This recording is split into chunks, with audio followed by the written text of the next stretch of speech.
The roller rink smelled like old sweat and rain that never quite dried. The sign out front had lost its neon years ago, but the metal letters still clung to the facade. Starlite. Half of them gone, the rest hanging crooked like a mouth mid-confession. Inside, Detective Elias Ward's flashlight carved thin wounds of light through the dark, catching dust as it drifted in slow, uncertain spirals.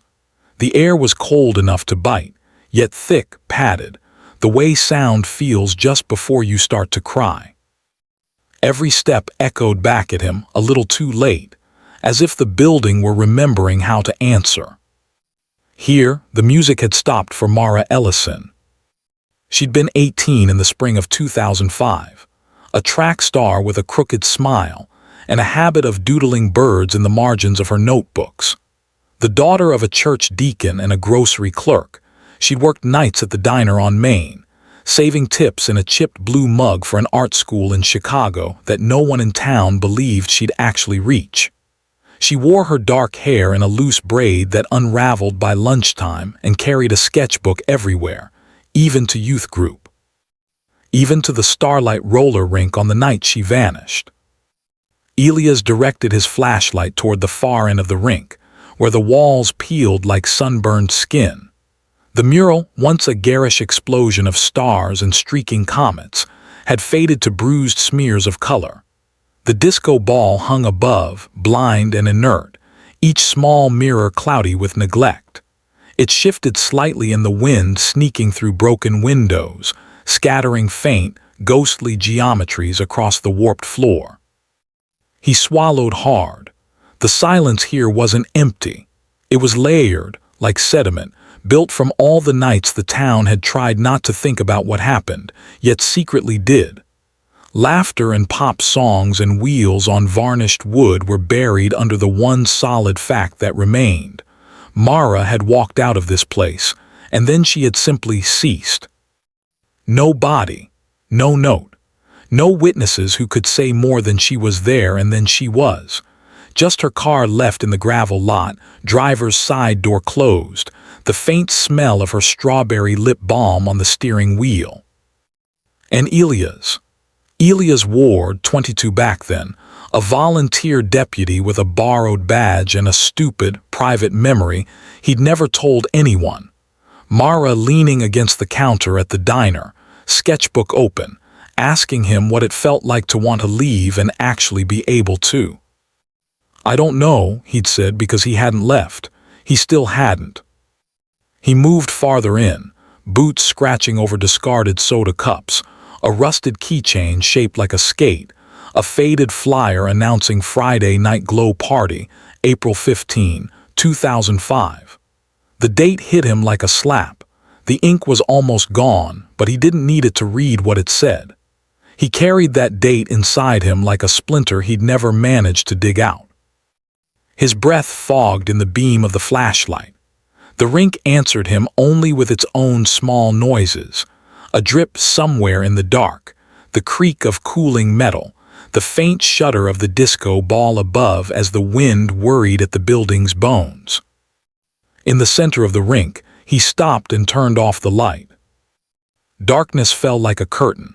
He could hear his heart, steady but too loud. The absence of light sharpened everything else.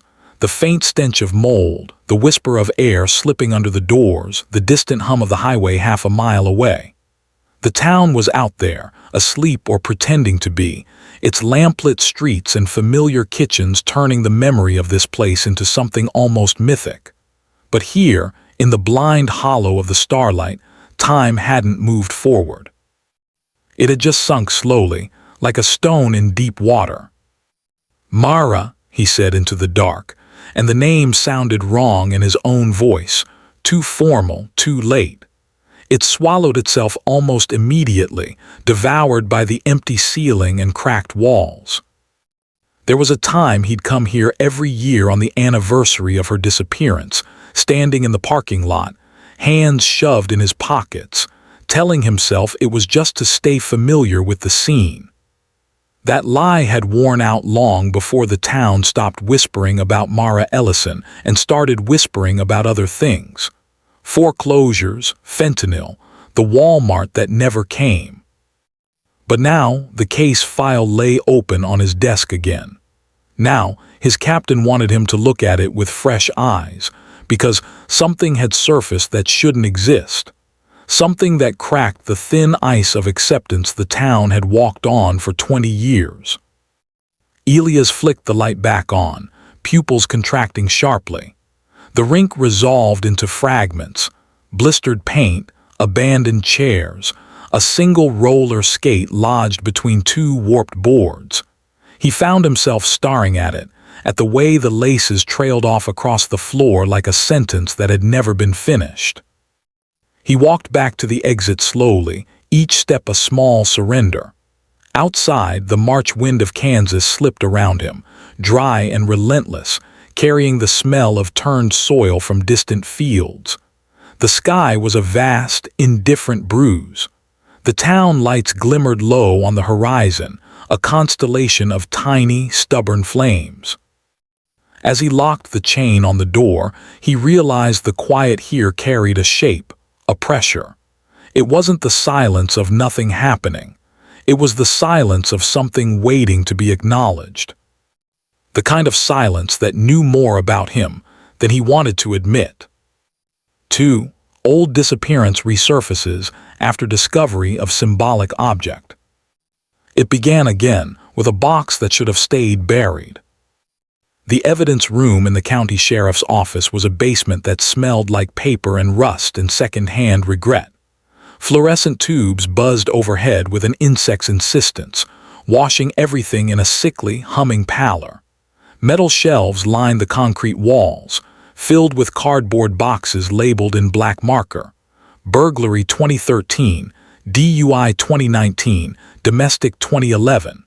Some boxes were crushed inward, exhausted by their own weight. Others bulged with plastic bags and tagged clothing, stories compressed into inventory. Elias stood at the metal table in the center of the room, fingers resting on the flap of a narrow archive box that bore, in thick, careful handwriting, Mara 2005. He'd taken the box down many times over the years, but mostly just to reassure himself that nothing had changed inside it, that the past was still the same wreckage he remembered. But today the box wasn't where it should have been. It had been moved, shifted out of alphabetical order, set slightly askew, as if someone had reached for it, reconsidered, and left it half forgotten, half invited. "Old case, huh?" the clerk at the door had said. "Thought we were finally done with that one." As if they'd carried it in equal measure. The cardboard rasped softly as he opened it. Inside, the usual artifacts lay in careful, clinical stasis: a clear plastic bag containing the keys they'd taken from Mara's car, another with the strawberry-flavored lip balm, the folded receipt from the diner clocked out at 9:41 p.m., a Polaroid of the Starlite from the parking lot, taken that night before dawn broke open around the squad cars and tired faces. Nestled at the bottom, beneath a stack of typed interviews and grainy photographs, was something that did not belong. The cloth was the color of dried blood, muted and dark. It was folded with an intimacy that caught him off guard, as if someone had tucked it into rest. A small drawstring pouch, no larger than his palm. There was no evidence tag attached, no case number written on the side. His skin prickled. For a long moment he only looked at it, the buzzing lights above stretching into an endless, nagging whine. The pouch seemed to drink in the harsh brightness, its fabric worn smooth along the edges, like something long-handled, often thumbed. He reached for it. The knot in the drawstring gave way too easily, as though expecting to be undone. Inside, he felt the cool press of metal, small, rigid shapes, before tipping the contents onto the metal table. 3 objects slid out, clicking softly as they landed. A brass charm in the shape of a wheat stalk, its delicate blades polished by time and touch. A small silver bird, wings extended. and a circular locket, dull gold, its surface engraved with a pattern of radiating lines that might have been sunbeams or cracks. The room narrowed around him, the air thinned. Mara had worn a bracelet. He remembered it clearly, because he had bought it for her the summer he came back from a failed semester at community college, and she'd stood with him beneath the bleachers at the high school track, tan lines faint on her sneakers, telling him how she would leave this town even if she had to climb out of it one fence at a time. "It's cheap," he'd said, embarrassed, when he handed it to her, a simple chain threaded with charms she'd picked out at the Walmart jewelry case. "It's not," she'd replied, fastening it clumsily around her wrist. "It's proof, you heard me. Wheat for Kansas, a bird for escape, a little sun," she'd said, so she wouldn't forget what she was running toward. Elias touched the brass wheat stalk with the tip of his finger. Cold, real. The past coalesced in the basement air, raw and insistent. That bracelet had never been logged into evidence. He argued about it quietly with the detective in charge at the time. She wore it every day, he'd said. Maybe whoever took her wanted it, maybe it's important, but they'd shrugged, moved on. Maybe it got lost, maybe it never mattered. Yet here it was, disassembled, the chain missing. The charm sleeping in a pouch that bore no number, no date, nothing but the intimate fact of itself. He picked up the locket. Its hinge stuck slightly, then gave way with a soft metallic sigh. Inside, behind a film of cloudy plastic, was a photograph so small it was almost a gesture rather than an image. But he recognized it. The curve of her jaw, the loose braid, the shadow of a smile that never quite arrived. Mara, head turned slightly, eyes fixed on something just outside the frame. He had never seen this picture before. His pulse stumbled. The photograph looked older, colors washed out, edges slightly damp-warped, but something about it felt wrong, subtly unaligned.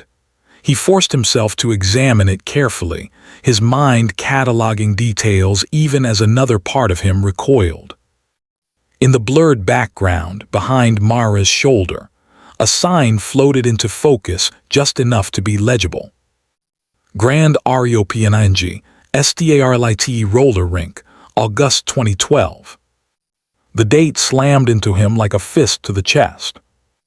2012. 7 years after she disappeared. Elias breathed out slowly, realizing he'd been holding air in his lungs as if the truth were something he could suffocate. He checked the corners of the locket, the photograph's backing, the pouch itself, looking for any notation, any hint of a prank, an error, something to make this less impossible. Nothing. A faint ringing started high in his ears, like distant tinnitus or cicadas in late summer. The room's edges fuzzed for a heartbeat, the fluorescent lights smearing into pale halos. This was why the captain had told him, in an offhand tone that was too careful, to review the old case again. This was why the box had been moved, why a file they'd all silently decided to let fade had been pulled back into the light. Some construction crew found it, the clerk had said casually when he'd pressed, already knowing he shouldn't.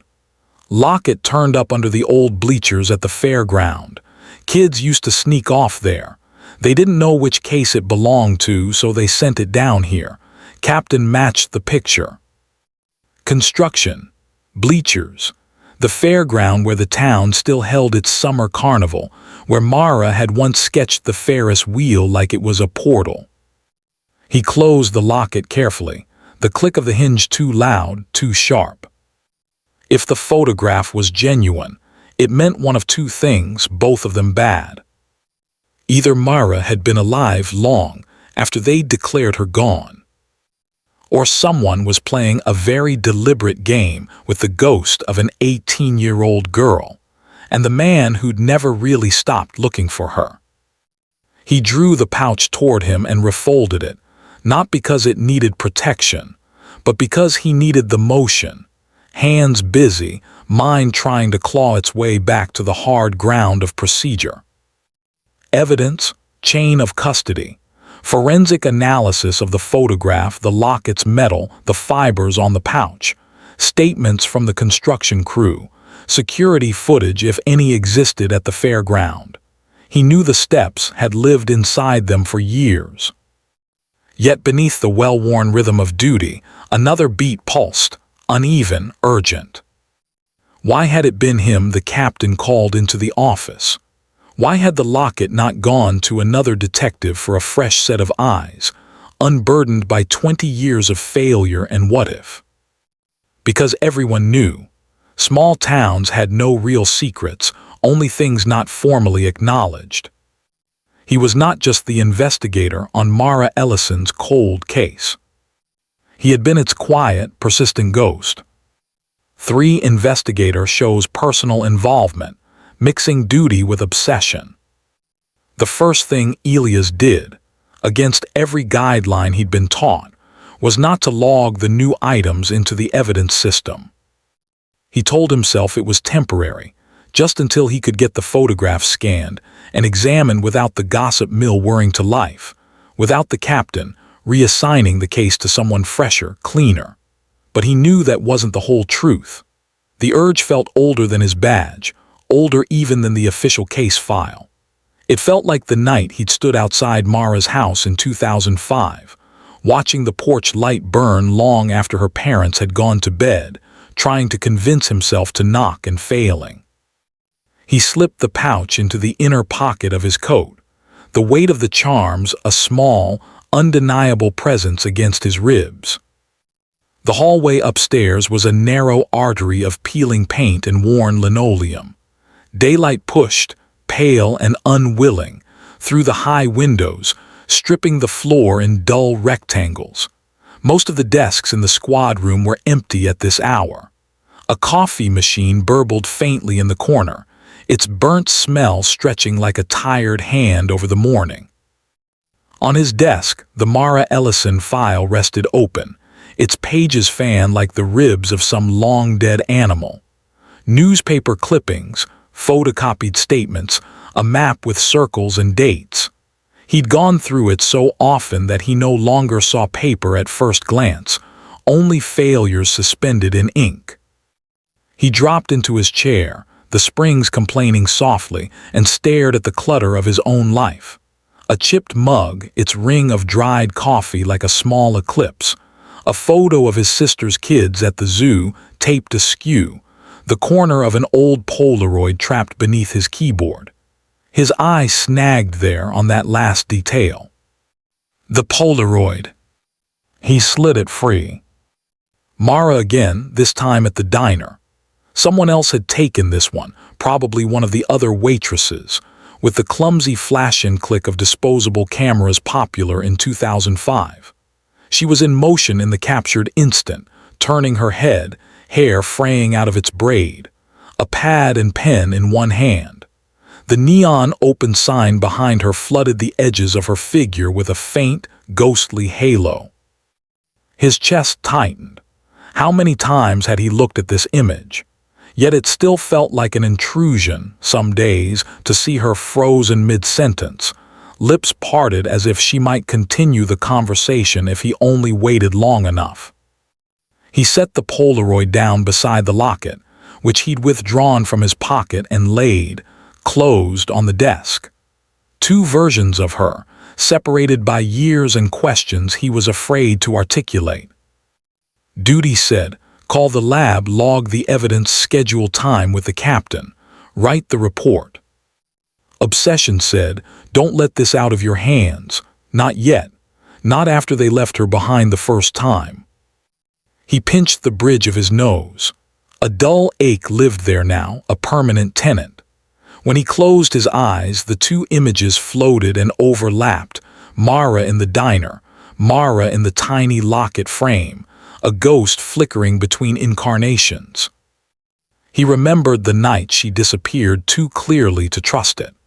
The way memory thins and stretches over years, becoming less a recording and more a narrative, something you unconsciously edit to make it bearable. But some fragments remained with painful clarity. The call from dispatch at 3:12 a.m. car found, driver missing, last seen at Starlite. Rain coming in sideways, need extra hands. His hands shaking slightly on the steering wheel as he drove out, not because of the weather, though the storm had been crawling over the plains like something wounded, but because he knew, instinctively, before anyone said a name, who it would be.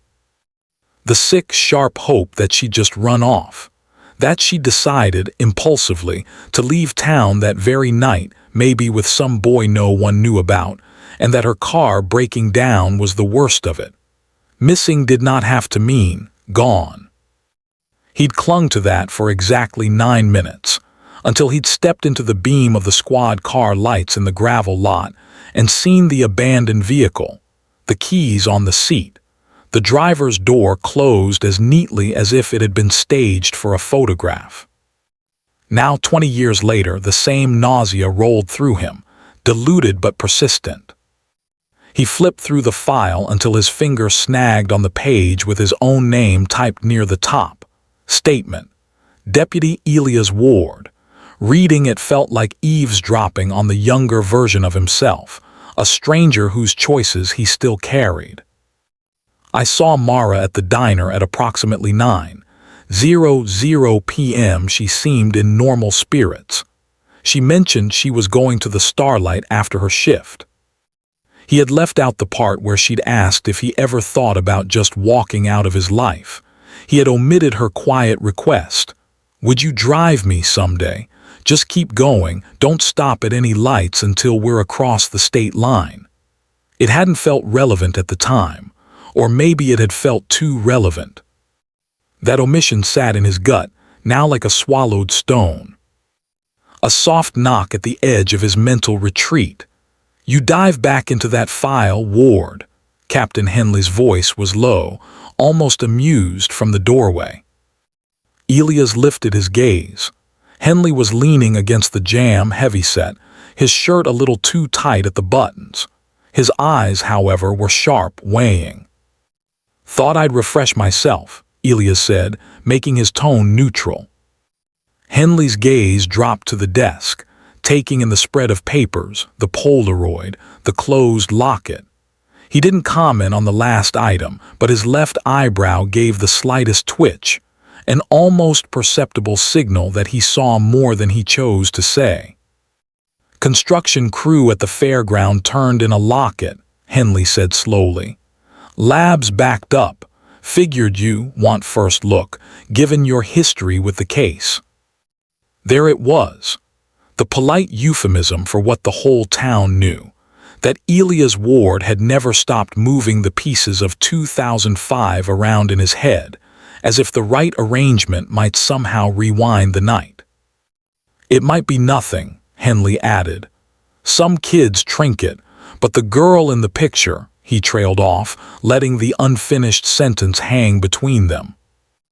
In the silence, the hum of the fluorescent lights grew louder. The world reduced itself to small sounds, small notices. The scratch of a pen from a distant desk, the clack of a keyboard, the faint hiss of the coffee machine.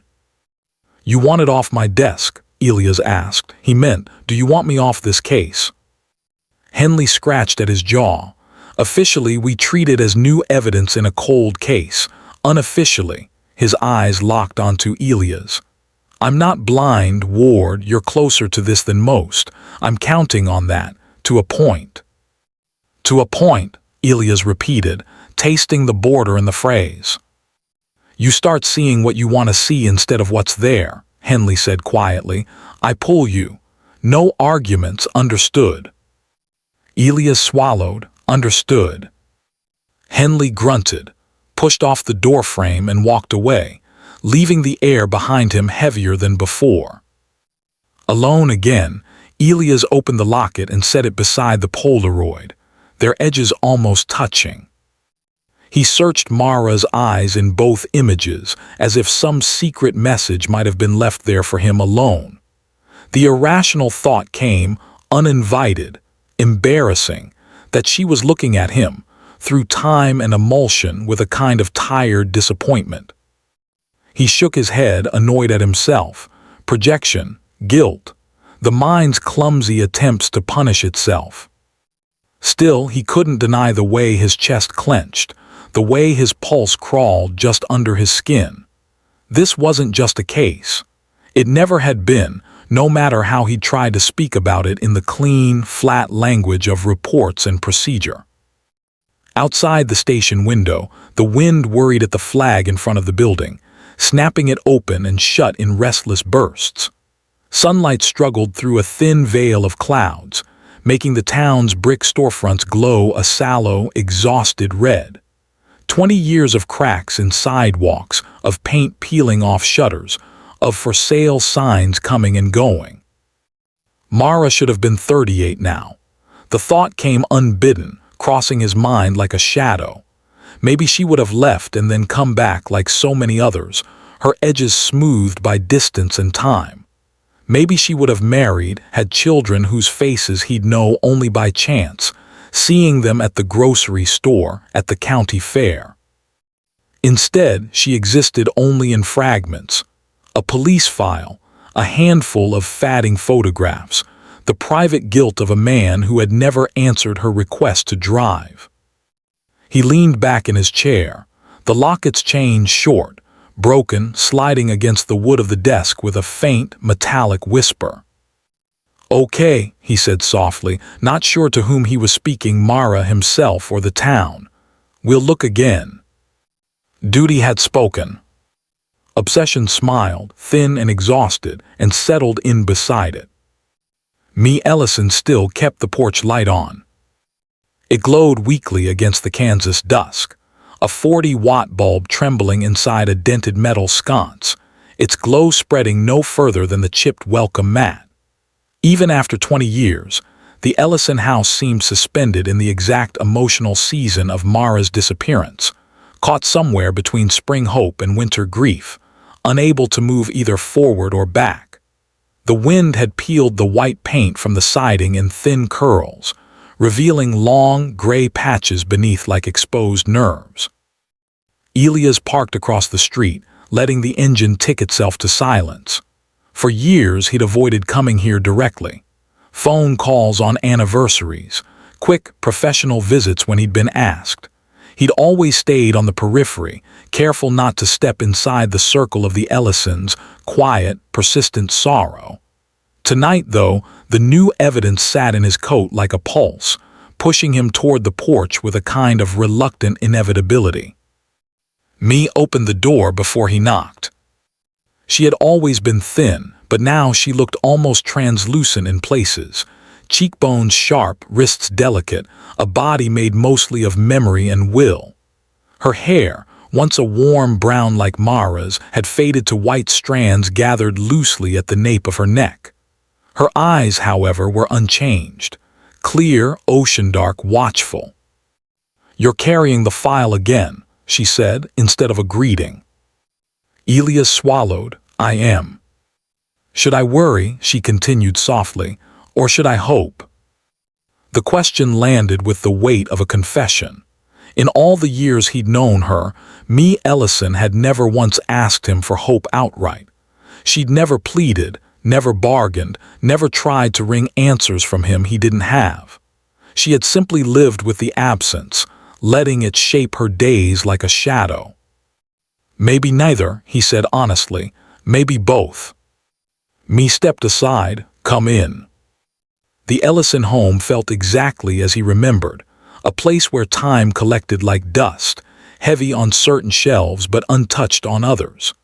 A faint scent of lavender and old paper drifted through the living room. On the walls were framed photographs. Mara as a child, gap-toothed and radiant. Mara at a school track meet, ponytail flying. Mara on Christmas Eve, laughing at something near the edges of the camera frame. And in the far corner, always, the last portrait taken her senior year, the one the newspapers had used, the one Elias knew by heart. Mara motioned toward the sofa.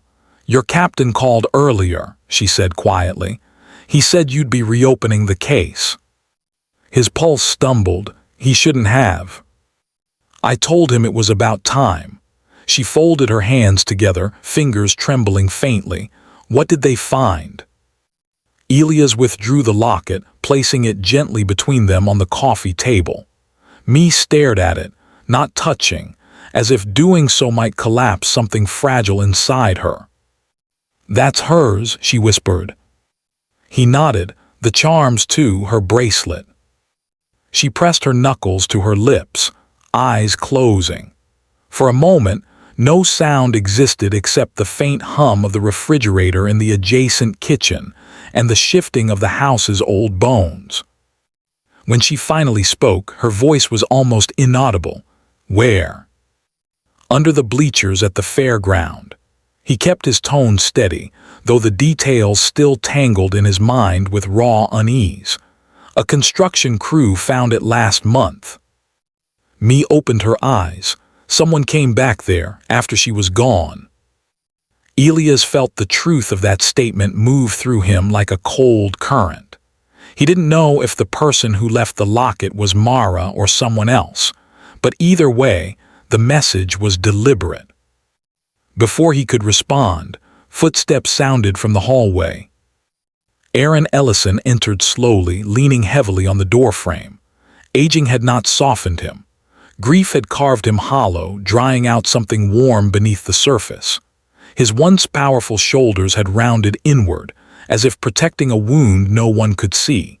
His eyes, once stern, full of quiet pride, carried the same flint-hard sorrow they always had, but now with something exhausted at the edges. You found more pieces of her, Aaron said. It was not a question. Elias stood, Mr. Ellison. Aaron raised a hand. Don't apologize. He limped toward the coffee table, gaze fixed on the locket. For years they told us to let go, that she was never coming back, that they'd found everything there was to find. He shook his head slowly. Fools. Me touched her husband's wrist gently. Aaron. He ignored her softness, eyes drilling into Elias. You're not going to drop this again, are you? The accusation was quiet, but it hit like a blow. I never dropped it, Elias said, the words rougher than he intended, even when I should have. Aaron studied him, jaw tightening. Then don't fail her again. Me flinched, turning slightly. Elias felt the shame settle over him like coarse fabric. He didn't refute the statement. Some wounds were too old to dress with explanations. May I ask you something? Elias murmured. Me nodded. The bracelet, did Mara ever take it apart? Did she ever remove the charms or the chain? Me shook her head immediately. No, she was sentimental. She wore it every day. Aaron stared at the locket again. Why would someone separate the pieces? Elias exhaled. I don't know, but whoever had it, they wanted this found now, not then. Me looked up sharply. Why now? He had no answer that wouldn't terrify her. Instead, he gathered the evidence, tucking the pouch back into his coat. Me touched his hand briefly, not pleading, not grasping, just grounding him with a steady, trembling sadness. Whatever this brings, she whispered, don't protect us from the truth. Elias hesitated. The truth, he thought, was the last thing he understood. 5. Symbolic clues, photos, diary, patterns build intellectual intrigue. He spent the night combing through what remained of Mara's world. Her sketchbooks had been stored in the evidence file years ago, and paging through them now felt like leafing through dreams suspended in graphite. Birds everywhere, swallows, sparrows, crows sketched with restless lines. Wheat fields rendered in delicate strokes. Cracked sidewalks, telephone poles, the starlight rendered from surprising angles as if she'd been studying her own life from a distance. But something new glimmered beneath the pages he'd never truly examined. Patterns, repeating symbols, recurring shapes. Elias flipped slowly through each sketchbook, studying the margins, the corners, the faintly penciled marks that looked casual at first but, when gathered together, began to form a quiet structure. Circles, fractured sunbeams, broken locket-like shapes, birds drawn inside cages that weren't quite cages, lines that nearly closed but left a gap, as if Mara had been depicting something trapped that didn't know it could leave. Elias turned to her diary, the one recovered from her car, half filled. Its entries were small, tidy, and sparsely emotional. Mara had not been someone who wrote her feelings plainly. She embedded them in images and metaphor, letting them simmer beneath the surface. April 10, 2005. Sometimes, I think the horizon looks like a door someone forgot to close. April 13. The rink smelled like old pennies tonight. I don't know why that made me nervous. April 14. A bird flew into the kitchen window at work. It lived, flew away. Not everything that hits the glass breaks. Elias paused. These lines had meant nothing when he first reviewed them 20 years ago, but now, with the Locket's reappearance, they vibrated differently. He touched the page with the tip of his finger, tracing her last written sentence. There were no entries dated April 15, the night she vanished. He laid the diary beside the Polaroids, the locket, and a photocopied map of the town. The symbols in her drawings, the charms from her bracelet, her words, all of them seemed to be circling the same emotional territory.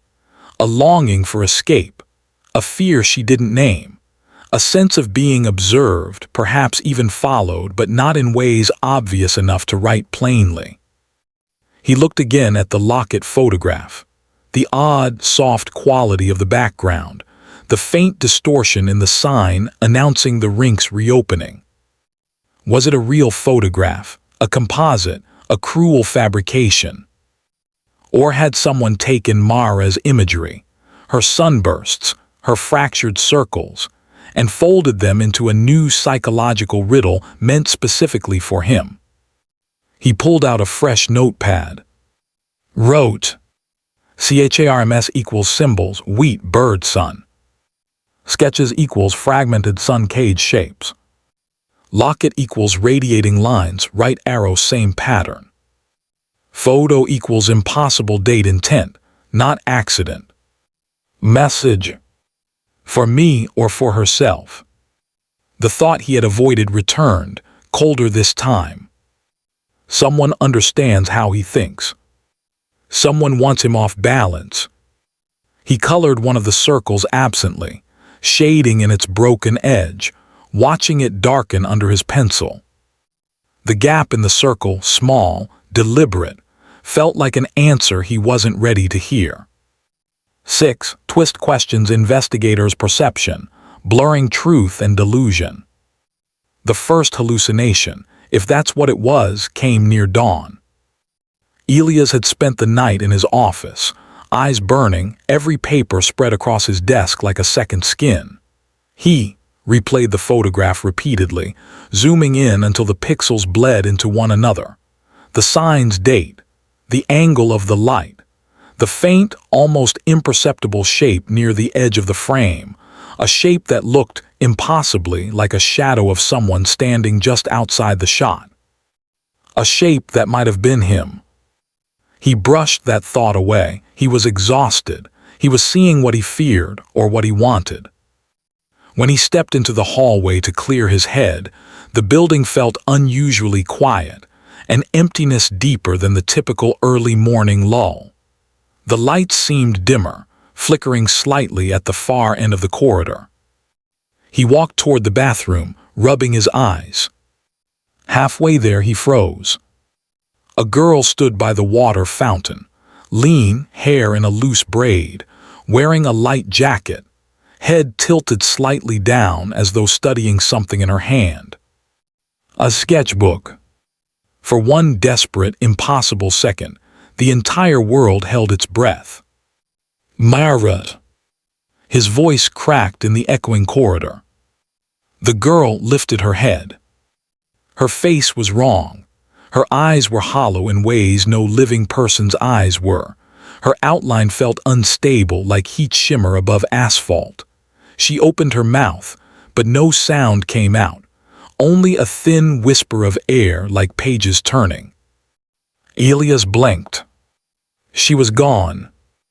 The hallway stood empty, the fluorescent lights humming their usual dull monotone. He leaned against the wall, heart clawing its way up his throat. A hallucination, of course, sleep deprivation, obsession. But the image lingered, seared into him. The sketchbook held close to her chest, the braid falling over one shoulder, the faint, pained tilt of her head. He'd seen her like that once before, years ago, outside the high school gym, when she'd told him she felt unreal, like something was about to happen and she couldn't stop it. He had brushed it off then. Now he wondered if he had missed everything that mattered. Returning to his desk, he found the locket open. He hadn't left it that way. Inside, the photograph looked slightly different, as if the angle of Mara's face had shifted, just a fraction, turning toward him. He stumbled back, nearly knocking over a stack of files. "No," he whispered, "no, no." He closed the locket quickly, hands shaking. He didn't believe in ghosts, but he did believe in the human mind's ability to manufacture them.